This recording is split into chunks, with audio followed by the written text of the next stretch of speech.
This case considered the issue of residency of companies and whether or not a company that was incorporated in Singapore was a resident of Australia. The issue of control through the shareholders was discussed. In this case, a company was incorporated in Singapore but carried on its business in Australia. The registered office was in Singapore, but there was no bank accounts in existence in Singapore. The person who ultimately controlled the voting power and had the power to appoint and remove directors was one shareholder who lived in Australia.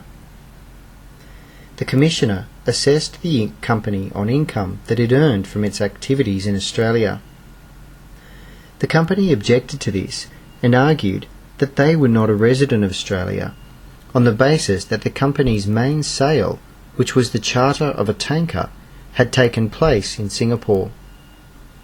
The Commissioner argued that there was trading activities that occurred in Australia after the initial charter of the tanker. The central issue for the court was whether or not the company traded in Australia, and if this was necessary for residency.